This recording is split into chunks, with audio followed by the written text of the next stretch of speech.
What's going on, everybody? Welcome into episode 36 of To the Show We Go. I have my co-host back. I have Ed Hand. He was getting married and on his honeymoon, so I have not had him for 5 to 6 episodes, but he is back. He's back from Aruba and Thanksgiving, so that's good. It's okay. Our professional marriage continues.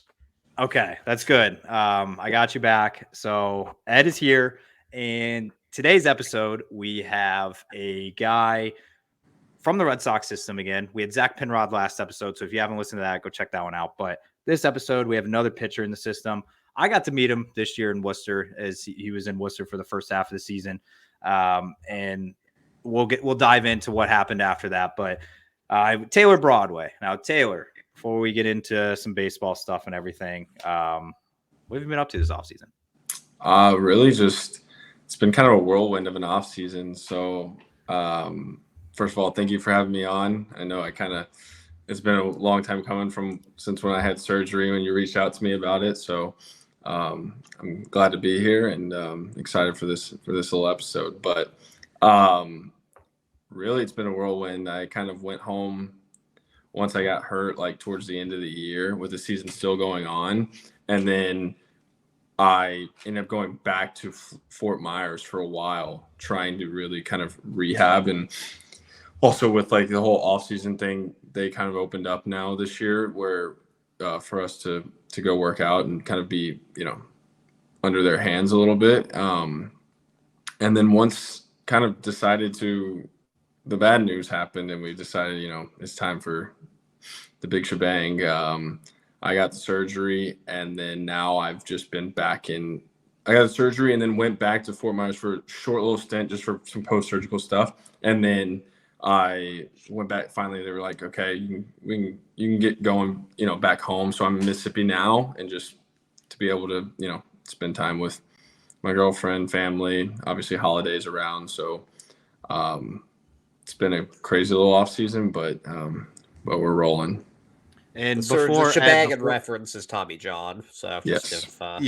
But before I just wanted to say, do not apologize for that, because I reached out to you about coming on this show like a day before you had surgery. I had no idea, and I'm just like, holy cow! I feel like I'm I don't know, man. Yeah, but no one really knew about it. I feel like unless you're, it's no big deal. But yeah. I think it was literally like the day before or something like that. I was like, dude, I was like, this is a great excuse. You should have just blown me off. Like, I don't even know why you answered, but I was kind of like, man, I feel terrible now. But I don't know. Glad you are here now, though. But yeah, I mean, it's obviously been a different off season for you as you had the surgery and everything. I feel like every off season's different every year. Like I've had 2 years now, and it's been completely different both years. So I feel like it's kind of how it goes from time to time. Whether you do winter ball or whether you do some normal stuff or whether you go to the facility or you go fall league, like it's just there's so many different. It's never ending. So it's and there's many different avenues you can take. So. Yeah, I feel like with you being traded and then obviously with the surgery, I feel like just the past like couple of years have been a little like all over the place. So yeah. I'm sure you're ready for a normal like year, a calendar year. Let's even say that. But, for sure. I'll get a normal year this year and won't have anything other than rehab. Yeah. Yeah. Well, is this the first major injury that you've had? Yeah, it is. First one.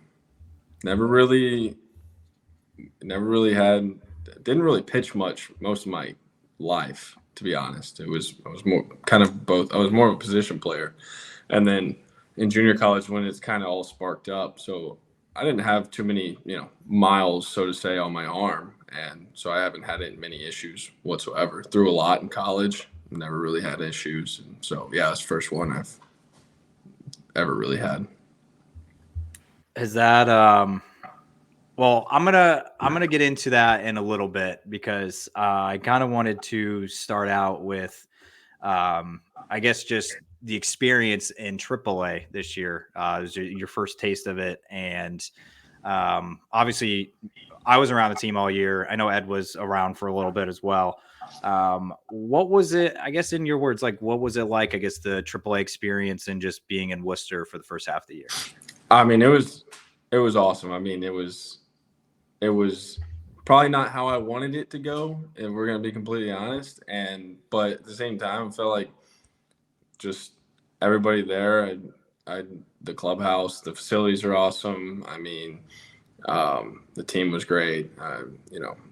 But really, just it was as close to where, I mean, you're trying to, obviously your ultimate goal is to get to the big leagues, and so I find I'm essentially one call away to the big leagues, and that's been my dream for my whole life basically. So it was just really cool, like surreal feeling of just like not just being satisfied that you're there, don't get me wrong, but like definitely to look back and be like, this is really cool. Like this is stuff I used to do on MLB The Show when I played Road to the Show, and playing in AAA. And now I'm playing in these parks that I remember playing in, in that video game and stuff. And so that was it's really cool. It kind of like was a, full 180 of like, what my life has been, growing up and where I've wanted to be. But I mean, that place is pretty special though. I've never been like anywhere more northeast than like North Carolina my whole life. And that's not even considered northeast, obviously. So, well, last year with Portland was my first taste of it, but really getting a full taste this year. That was like very short stint. But I thought, it's different than where I'm from, obviously, but it's a cool place. And I think that park is probably the best in all of minor leagues by far. Ed, I don't want to jump you here, but I was gonna. Okay, cool. I was gonna say when you were also in Worcester at the early part of the year, because it kind of, the locker room changed a little bit as from the first half to the second half, and you got to be in the locker room with a ton of vets. You had a throwing partner that was an MLB veteran as well, Jake Faria. Obviously, is the second half of the season, a lot of those guys, the Goodrums and the Greg Allens and the Alfaros were all gone. But what was it like, I guess, being around a bunch of guys with some MLB experience in the clubhouse? I didn't realize that's something I would talk to like Faria about and talk with. I lived with Greg for up until his departure. But that's something I would tell them that, obviously they've tasted it, but that I didn't realize was how much of like a revolving door kind of AAA is with people. And so that was an eye-opening experience to me, because you're so used to, even being from college, like you're so used to whether you with the crew almost for like 4 years. Obviously I knew that's not how it's going to be, but you just, at least going through a whole year, I think even in the lower levels, you stay with some guys going up and stuff, but you're usually with the same kind of squad. But you don't see like all of the, all the stuff that goes on within contracts and stuff to get guys having this leverage and all that stuff. But that was kind of the first taste for me, and that was wild. But like having guys like, I remember, knowing about Greg whenever he played in the, whenever he was in the big leagues a lot with the Guardians, Indians back then. But and like I didn't know, and just like getting to play catch with Faria every day, who was a guy I'm sure I watched pitch when at some point in my time watching the MLB. It was cool just to have those guys in the clubhouse and but see the way that they just go about their business, just like, I mean, anybody else. I mean, it's like surreal to be there and be with those guys, but kind of see that like, I can, I can do this too at the same time. So talking about, you're with it's more of a holding tank when you're at AAA, but you kind of had to change everything anyway because you got traded. One exception though, a few months later, the guy taken in the round right after you got traded into the Red Sox organization, also Theo Denlinger. Were you two? What was that like for you? Are you two close? Did you guys like reconnect after that trade happened? Yeah. I remember when it went down because mine went down right before the deadline and his went down in the off season. And it was kind of funny because it's almost been like wherever I go, he's kind of gone right after in a way. And we kind of talk about that and joke about it. And even both of our significant others have kind of mentioned it to each other, and they're good friends as well. So like, it's really, I mean, it's pretty cool, but it's cool because like you've had someone where you've kind of started your professional baseball experience with. We obviously crossed paths when I was with the White Sox, or when we were both with the White Sox. And then it's just been kind of funny because I think like at one point in the White Sox where I got up to AA, he came up right shortly after. I got traded, then he got traded. And then like this year, I think I go to AAA, and then like not too long after, he was shoving in Portland and he got to AAA. And so it was just kind of funny. And he actually ended up becoming my roommate in Worcester for a little bit. And so it's just, I mean, it's funny how the baseball life can work like that. Kind of, seems like fate or something. Yeah, now, has he made you any weapons? He has not made me any weapons. No, I know some other guys that have. I'm not a huge weapons guy, so I haven't formally asked him. I'm sure he would if I did ask him, but I just haven't. I haven't like taken the time to ask for one. I was gonna say we've Shug and Brendan Nail have showed off their knives that they had made on the show, so we had to ask, right? Yeah, no, I don't have anything yet. Maybe one day. Yeah, Shug and Nail they were proud of those things, and they're both going to use it because they're obviously both hunters. So yeah. But it was actually kind of funny because when after you got traded, I remember sending a text to a good friend of mine, Chase Zaleski, who's in the system, and I'm like, hey, anything about this guy? Like, do you know him? Anything? And he's just like, yeah, you're gonna love that guy. Like just being around him in the clubhouse. And then a few months later, Didlinger gets traded over as well. And I texted him like, you know anything about this guy? It's like everybody's coming over. I'm like, are you next? Like, it was like a bunch of guys like from that level. But yeah, shout out Chase Zaleski though. We definitely love him. Yeah, man, I haven't talked to him in a little while, but he made it up to AAA this year. We're rooting for him. But yeah. All right. So I mean, it obviously like I talked to you quite a few times throughout the year, just about like just being in AAA and just like pitching up there and everything. But when did you also picked up a few things from Faria? And I know I had done a whole story on it, but he pretty much helped you like change a pitch grip and do some other things. Is that something you're going to continue once you do get back onto the field, once you're all healed up? Yeah, absolutely. I think I would really like to try and make it. So essentially whenever I came up through the system with the White Sox and then got traded over, I had essentially a gyro slider, and it was really good, and I threw it really hard, and I just naturally, I don't really remember like losing it or it was really, I threw it in college too. And I threw it really hard, and I just remember I kind of had a curveball, but I just had this kind of slider grip that I just threw it as hard as I possibly could. Well, I kind of lost it a little bit there. And so that's when Faria was kind of trying to help me almost, get my hand more behind it and make it more of like a cutter, essentially. And that helped a little bit to get the velo back up, but then I kind of lost what a gyro does, which is like the depth going down, and it really just kind of helped it get a little more horizontal, essentially. But I think what I would like to do moving forward, and what essentially started getting worked on even more after I finally found the essentially cutter, was being able to decipher between those two. So having a cutter that I can throw really hard and has enough horizontal movement, but then also being able to have the gyro that's maybe 85, 86 and has the depth as well. And then still keep my curveball and keep the velo up on that, maybe like the low 80s.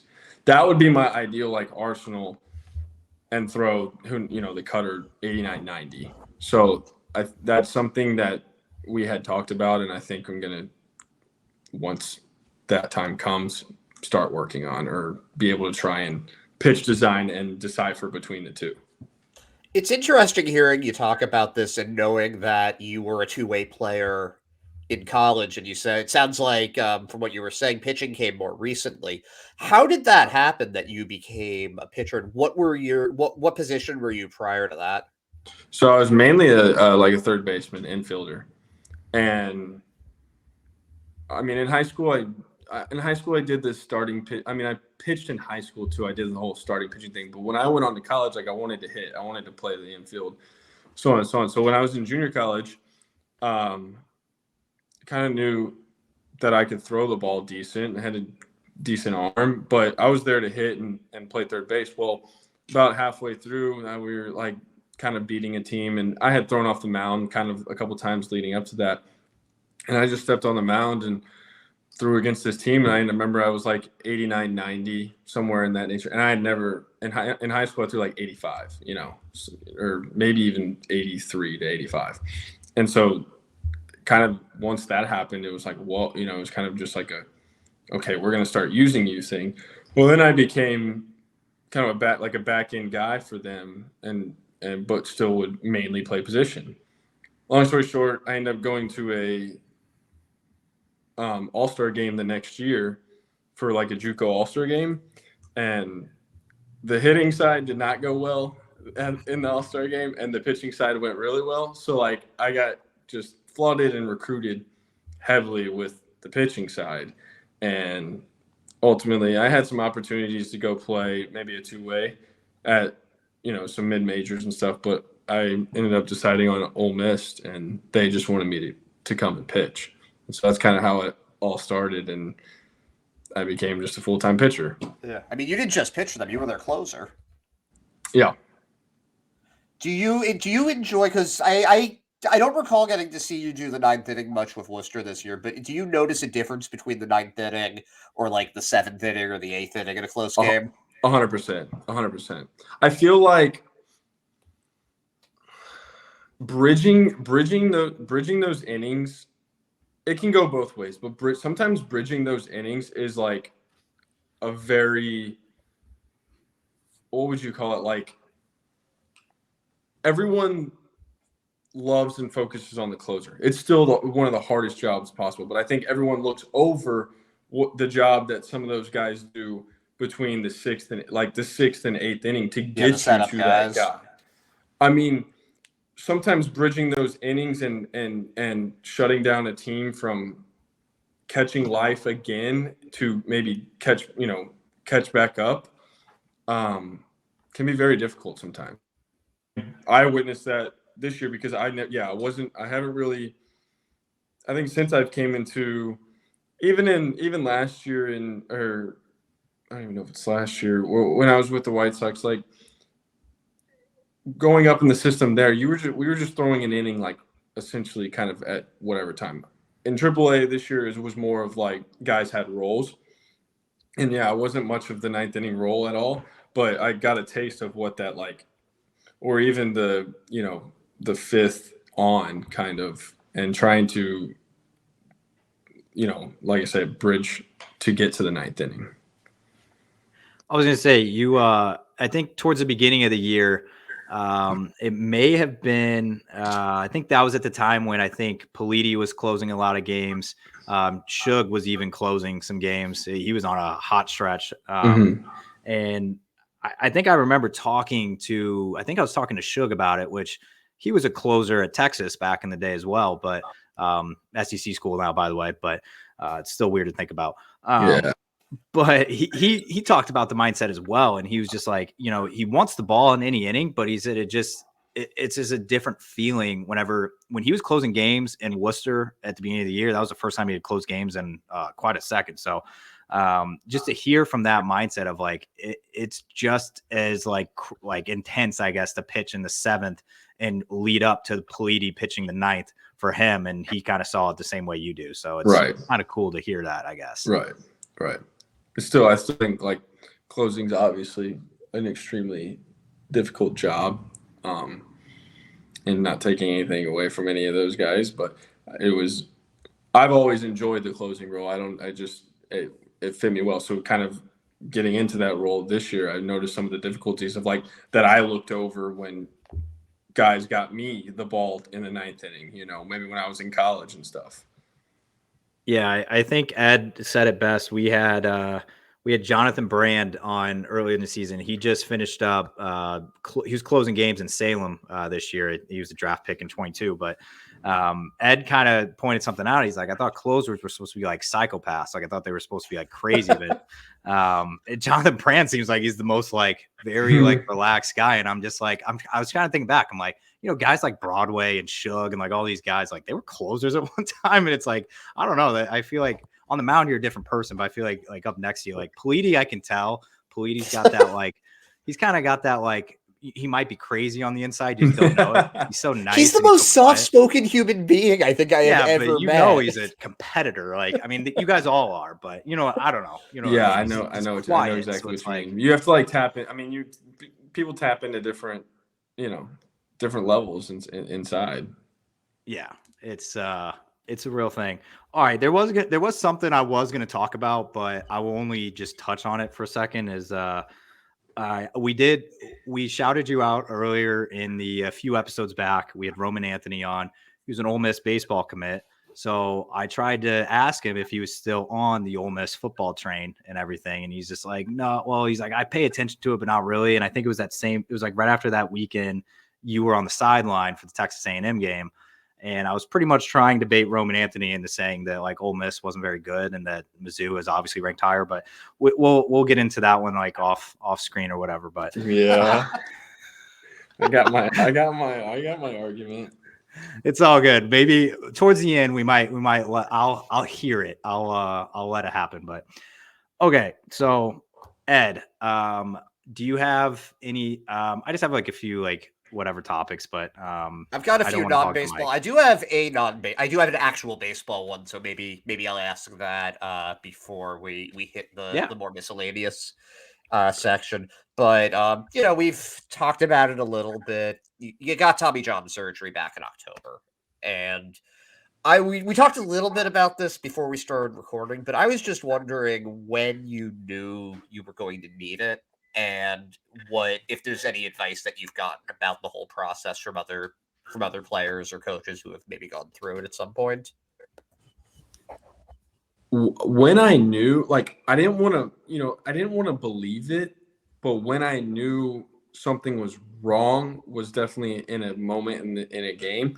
So it kind of was battling some really. Everyone kind of knows, but I hurt my oblique coming out of spring training. It really kind of set me back. I thought I was throwing really well in spring training, like felt really good. Velo was good. Well, freak accident, hurt my oblique. Come out of that, really felt fine.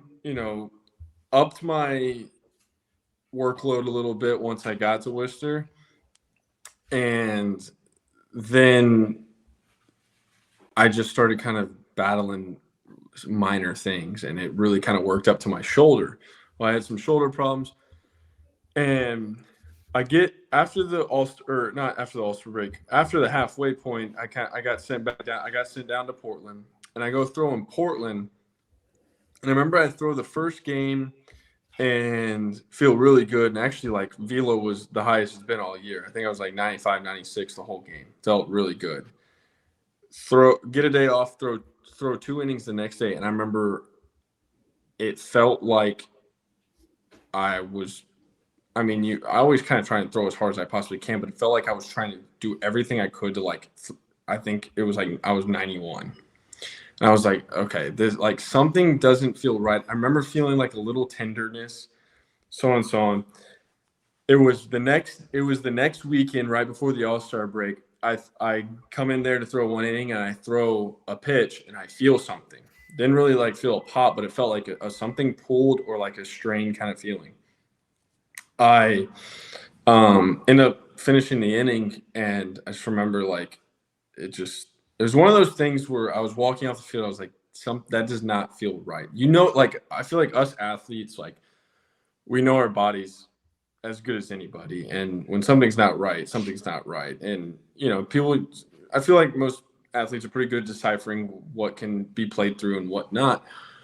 But I didn't want to believe it. And so from there, that's when, like, I really tried to rehab it a couple times, like, and take off some time throwing. And then it never felt good throwing again. And there was a couple stints like that. And then I got a PRP injection, and that didn't really like help it. And so finally it was like, I knew it was back then, but I didn't want to believe it. And obviously we were trying to take the best like routes we could take without hopefully having to get it. And so ultimately deep down, I feel like I knew it was back then. And I think that's when it kind of all went bad. Have you so it's interesting. Like I said earlier, we just talked to Zach Penrod in the last episode, and he talked about something. He had Tommy John back in 2019, I think it was. It was a few years back, but he was talking about the mental aspect side of the Tommy John, and it's a lot of guys get it now, like it's just a thing, but the amount of time off, obviously, like you're going to be probably out for over a year. So has it set in yet, like mentally, or is it one of those things where it's like it's not there yet just because it's so fresh, but it's like you're going to prep yourself for when that time comes to be like, I got to mentally battle through this? I think that's a really good question, because I feel like, yeah, it hasn't really set in, because I feel like I'm rolling strong right now. Like, I got a good support system. Obviously, it's the holidays. Like, there's good thing. Like, there's a lot taking my mind off of it, I would say. It sucked right away when I kind of got the news. So that's always going to be the hardest mental thing. I think when it's going to be really hard, and I've already kind of feel like opened my mind up to this, is going back to Florida probably early January. So after holidays, after New Year's, everything is like kind of like it's like back to reality, right? Like after the New Year's, like everybody when they go back to work. But from about that moment there, I will be there probably upwards of 10 months of doing, and I know that's going to be the hardest time there is. And that's going to be the hardest time mentally for sure, because it's going to be a lot of just the same days over and over and over again. And I'm going to be seeing other people playing the game. I mean, it's easier right now, I think, because like the baseball season isn't going on either. And I'm going to be seeing other people playing, and be honest, I'm going to be going to the Fort Myers site, going back home, and doing whatever with the rest of my day. And that's going to be hundreds of days like that. So that's going to be the hardest part. But I mean, if you want to get through it, you're going to get through it. I mean, that's how I look at it. I want to pitch again, and I want to make it to the big leagues. So this is part of the road. You have to do it, Yeah, you're also gonna look forward to the famous velo uptick after you're back as well. So absolutely got that to look forward to. I know it's obviously a tough time, and yeah, I think it was interesting. Penrod kind of opened up about it a little bit, just being like, it was honestly like during the season that was like the hardest thing of like, okay, like all the guys that were just in spring training with, they're off pitching and everything. So it's definitely interesting to hear about that side of things. I feel like that's not really talked about. It's like, you can't do your job. You just like, you physically can't. Yeah. Like, yeah. I don't know. Like me or Ed, if we put ourselves in that position and just in like our day job, it's like, I couldn't even imagine. It's like something that prohibited us from doing it. But Ed, I have, you know what? I'm just going to go into it. You're a Southern guy. So I think I like that about you, that you know a good fast food chain when you see one. So I want to ask you, man, you go outside, you get in your car, you have all the options at your disposal to drive to.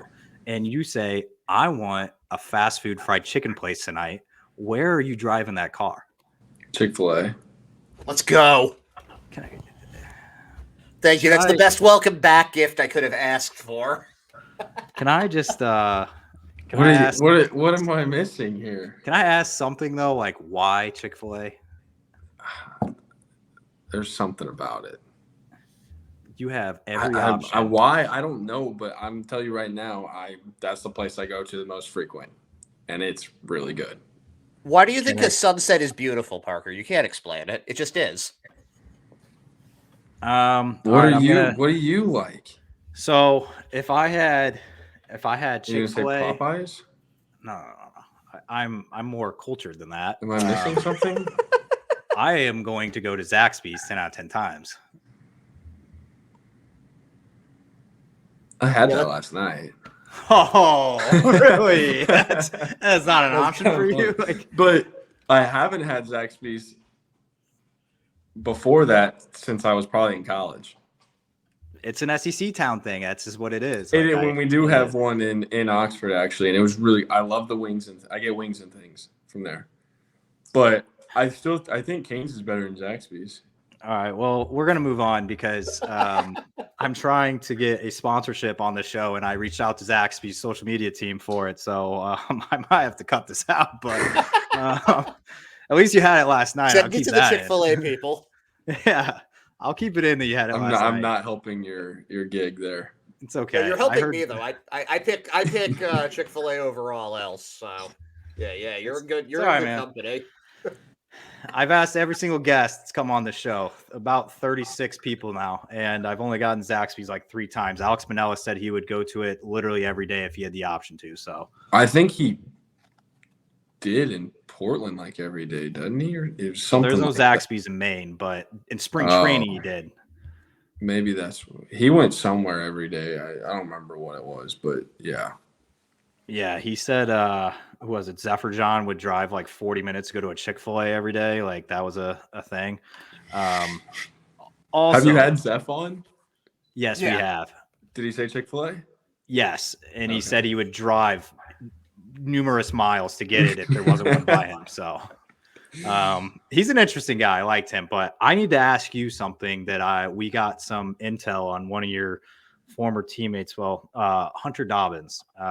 He's an interesting guy. I heard his pregame routine before he pitches. Did you ever get a chance to see it?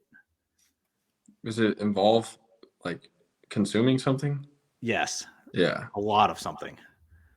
Yeah. How that man does what he does. I don't think I was On for the this field? episode. What does With, he consume?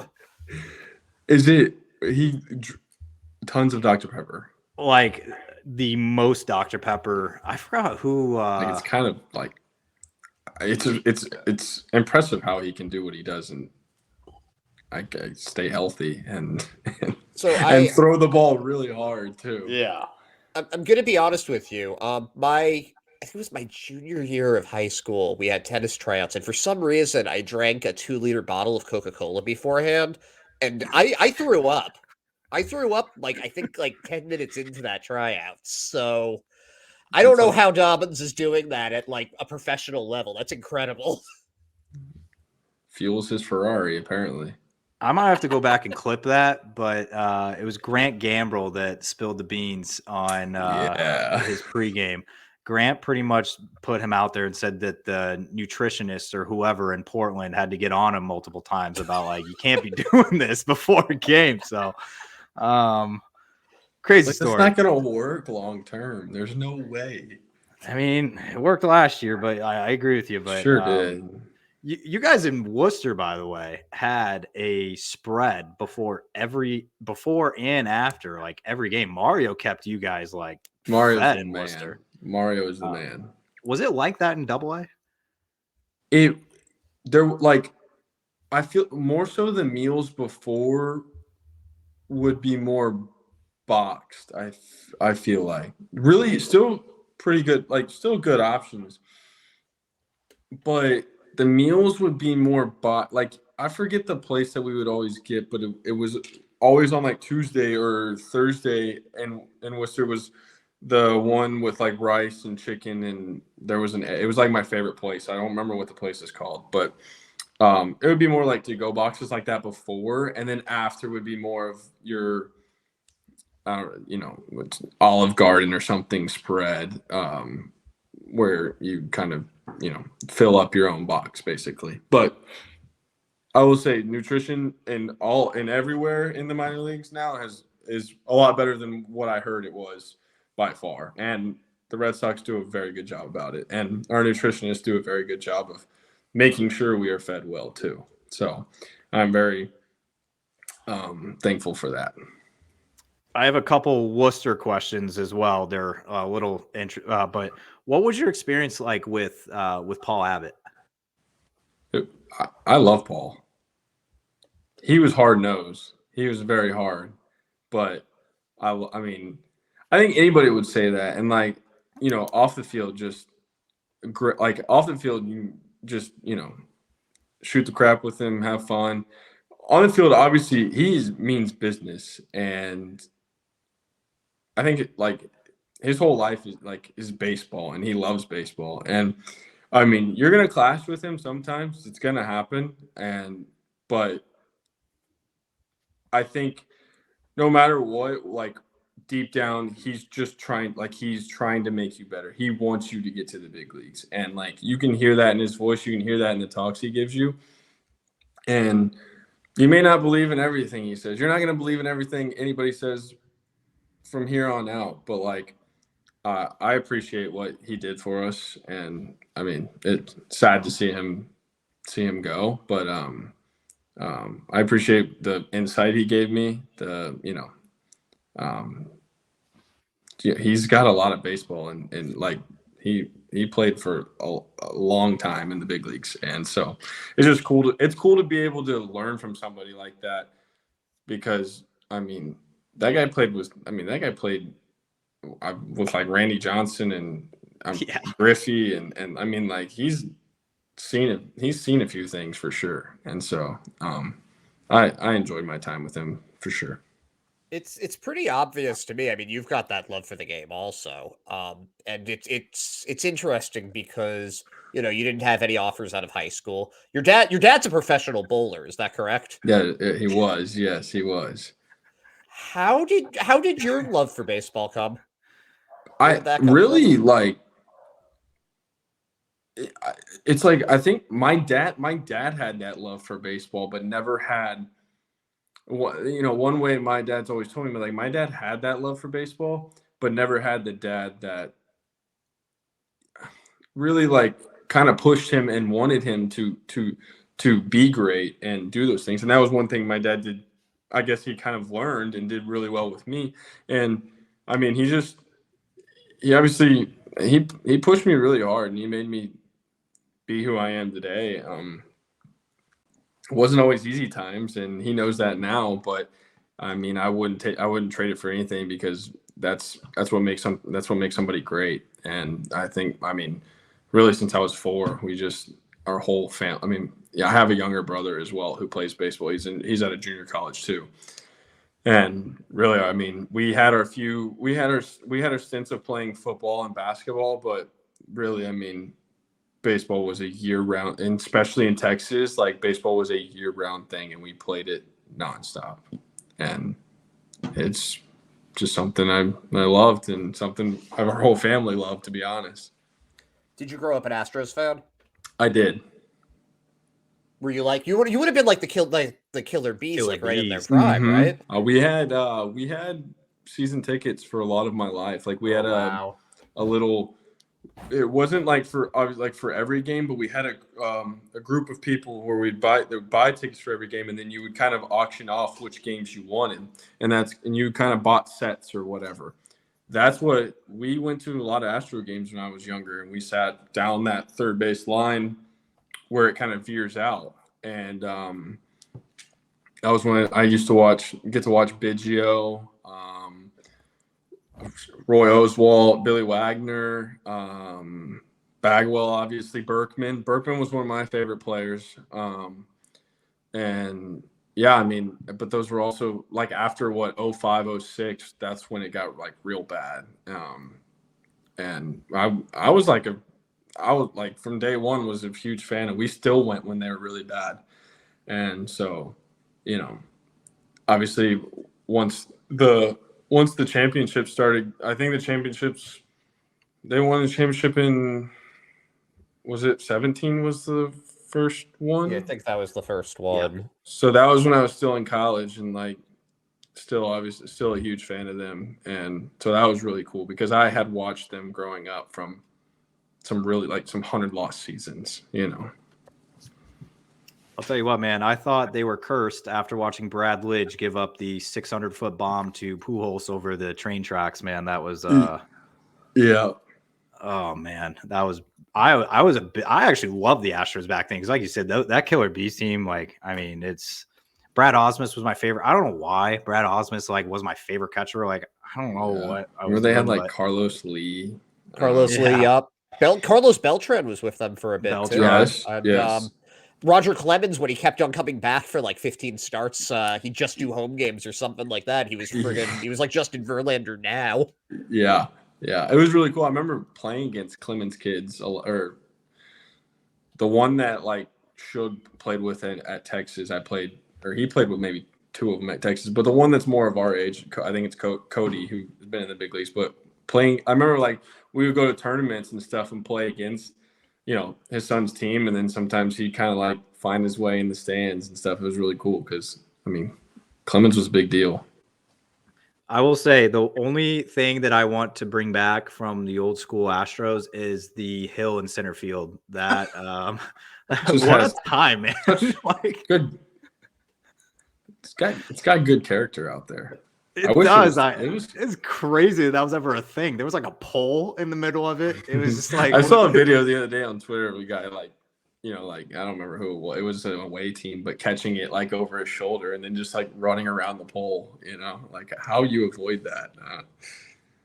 I can't believe they let that fly. Like player safety was like a thing. Like center fielder could get concussions running into this pole like full speed, like not knowing it. But it was deep. Like that was you had to hit it out there. I saw some balls hit out there though. Like I mean, that was back when they were in the NL Central with the Cardinals, and you know, Pujols was hitting bombs. Even Sosa was even still doing well. I'll never forget.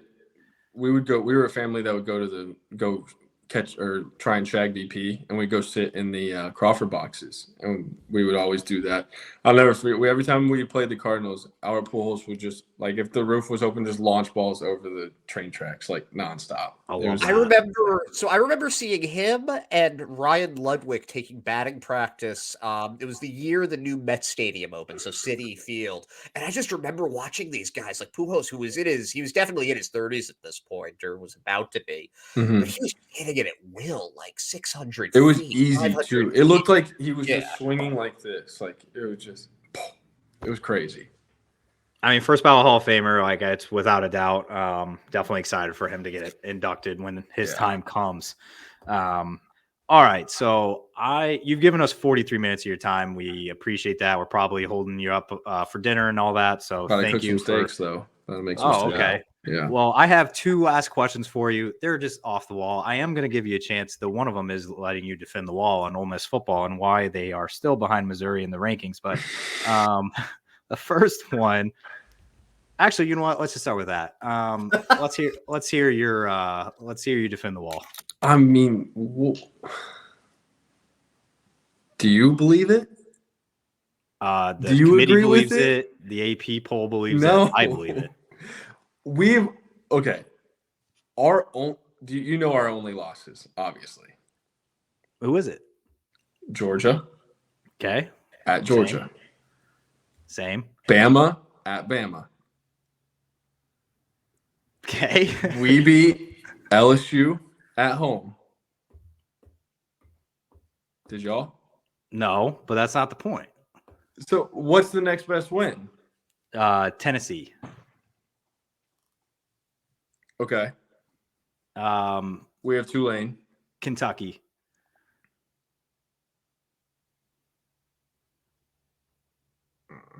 Oh wait, Kansas State when they were 15th in the country is probably our best. That was a good one. That was a good one. I remember watching that game.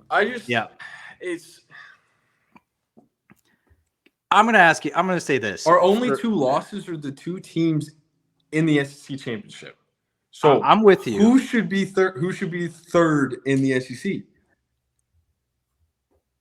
I'm with you, but I'm gonna plead. I'm gonna ask you this one thing: is you're an Ole Miss fan, and you guys obviously you don't win a lot. Like you guys usually have good records, though. Mizzou is never good. Stephen Scott called them the little sister of the SEC.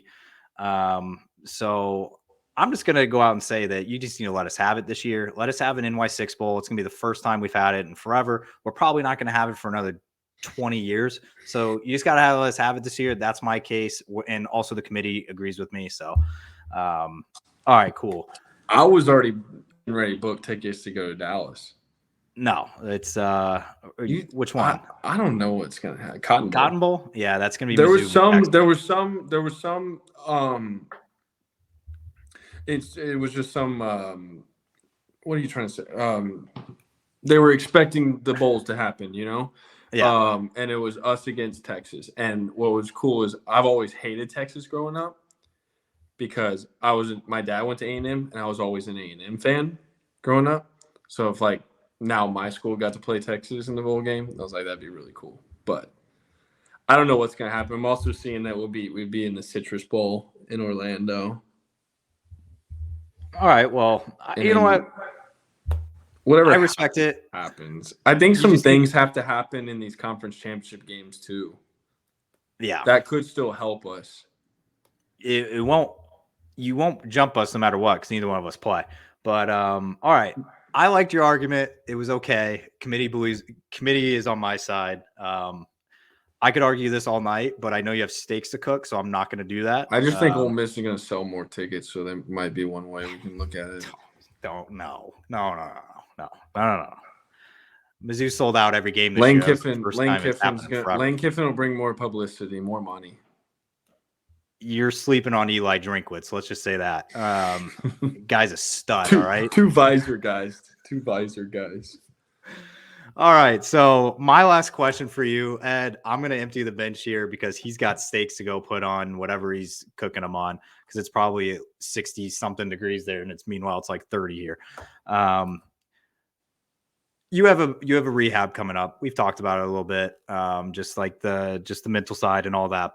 You've kind of talked about you got to go to the field and then you go home. What do you think, in your opinion, you're going to do to fill the time that you're going to have during next season? It's funny. We were just talking about this at Thanksgiving, and I want to find something that's not another occupation in a way, or another way to maybe make some extra money. But I've always had I very much enjoy playing video games.